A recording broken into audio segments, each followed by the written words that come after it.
What's going on, guys? Welcome to Everything Always. My name's Michael Roman, aka Allfire's. Tickets for Doctor Strange in the Multiverse of Madness went on sale just over 48 hours ago, and with it came a ton of new promotional materials for the film, 6 new posters to be exact, and depending where you were and in which market across the globe, slight variations on a brand new TV spot. Now, while Deadline wanted to jump in just 48 hours into the pre-sale tickets and run the headline, Doctor Strange in the Multiverse of Madness first day pre-sales best so far in 2022 for Fandango, there were a ton of qualifiers in this headline. That's just Fandango's ticketing site, mostly because their pre-reading data is the quickest to report, but also 2022 is quite the qualifier. While we did have the success of the Batman, you're really putting this movie up against films like Morbius. Of course it was going to do better in pre-sales, but now that we're 2 days in, the numbers are starting to pile up and making an absolutely mind-blowing case for the pre-sales for this film, already on par to match some of Marvel Studios' best. We're going to break down what they're saying. Quick reminder to hit the subscribe button to keep up with the daily Marvel content here at the channel,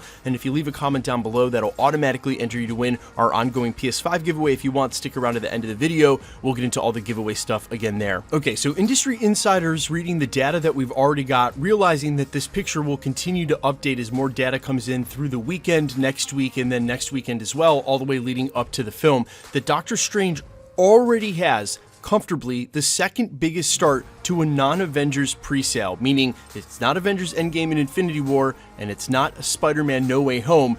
This film has already beaten all the rest of the Marvel films out there. The initial numbers in the first 24 hours could suggest that it did already over 15 to 20 million, putting it on pace to do something like 200 million for an opening. Now, to compare that to other huge films we've seen recently, the Batman only opened to about 140 million domestically, while Spider-Man No Way Home opened to 260. We're talking about this film possibly doing somewhere in the realm of the opening numbers for Spider-Man No Way Home. Now, I know everybody who watches this channel and channels like it are diehard Marvel fans. We're just as hyped for Doctor Strange and Avengers films as we are for Spider-Man, but Spider-Man is without a doubt one of Marvel and Marvel Studios' biggest brands, biggest superheroes, most well-recognizable names across the entire globe. And the fact that Doctor Strange, a character like Doctor Strange, who admittedly isn't an Avenger himself, and when you think about all the popularity of the superheroes coming from Marvel, is not at the top where you would put characters like the Hulk, Spider-Man, Wolverine, and the like. Having this film, Doctor Strange 2, be on par with Avengers Endgame, Avengers Infinity War, Spider-Man No Way Home is an insane testament, and as I said in the prologue, just mind-blowing testament to what Marvel Studios has done with the Marvel brand as a whole, but taken secondary and tertiary characters in the entire canon of the catalog of characters and bring them to the forefront like this. It really just testifies to the current strength of this brand and the longevity, the actual quality of the storytelling, if it continues, that this franchise will have. Now, I know a Professor X cameo from Patrick Stewart, even in the form of a voiceover and a slight off-screen shot of him, is enough to drive a lot of hype. Just the idea that the multiverse is going to open to other cinematic universes that are now defunct is enough to maybe help drive the extra ticket sale, but let's be fair, that's not why people are buying tickets. Yeah, this is going to be a crazy multiverse event, and there are a lot of crazy rumors surrounding the film, but the ticket sales are there because this is the follow-up to Spider-Man No Way Home and the next piece of the chapter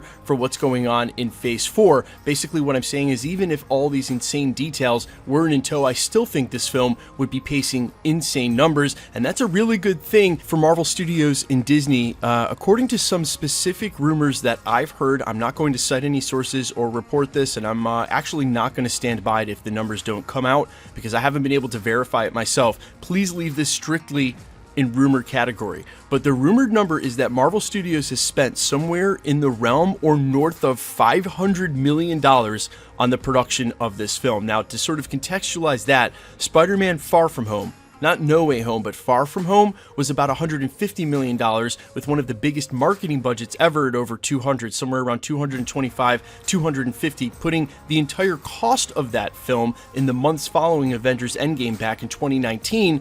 It's still $100 million less than what they've spent on this film. There have been rumors of extremely extensive reshoots, possibly the majority of the film, and then you start adding on the rumor that Marvel Studios was able to offer a ton of money to any of the now other characters that are coming back from these Fox universes. Basically had a price per cameo that they were floating out there. Again, this is coming strictly in rumor territory, but I feel comfortable talking about it because we're calling it such. And guys, again, if you're going to quote me somewhere on this, make sure you call it a rumor. I have no good sources on this. If I had been able to verify it, trust me, I would have floated an exclusive out at the channel as soon as I heard. But considering the reshoots, the importance of this film to explain what's going on with the multiverse, how that'll hang over and have to explain what goes on with Kang and inform the rest of how the multiverse works in the Marvel Cinematic Universe going forward, and the brilliance of this, it means if there is anything after the Marvel Cinematic Universe in Sony, I don't even know how that would be possible now with the rights back at Disney, but in the future of film, if they leave the door open and do it correctly, they'll actually be able to canonize retroactively future iterations of Marvel Cinematic Universe, which again, I know if you're listening to this, you're like, what the heck are you talking about? They're never going to reboot the MCU. Guys, life is long, existence is long. Just because we're living in it right now in the microcosm of the height of superhero films doesn't mean it's always going to be these actors, doesn't mean that someday they aren't going to reboot RDJ. And again, if they do this right and leave the doors open, that means that all Marvel cinema can always be part of the Marvel Cinema multiverse, the same way that all Marvel comics, all those characters, are part of the multiverse in the Marvel universe in comics. And I'm pretty sure that's Kevin Feige's intention. And when you think about all of that in the context of not just going backwards, but forwards too, setting up the groundwork, that's how important this film is. And so when I hear rumors about that kind of money being spent on the production, having to reshoot it all over again, I'm like, yeah, I'm surprised you guys don't have to do it one more time. I know there are probably a ton of artists in the community. Think about how long you guys spend on one project. Shoot, I'll rewrite a song for an entire year, and that's a 3 or 4 minute song with like 24 words total. We're talking about a 2-hour plus film. You guys get the point. Regardless, what I do hope is that when it comes down to it and we do get in the theater for this film, no matter how much money was spent, no matter how the pre-sales look, it can actually deliver and make good on what it's supposed to do as a film, and then also deliver on what us, the fans, are expecting from it and do the fan service we wanted to without ruining the story. Guys, let me know all your thoughts down below. How many sets of tickets did you get? Did you just get opening night? Did you just go for Thursday, Friday, or that opening weekend? Or were you like me and bought tickets for twice on Thursday, once on Friday, once on Saturday?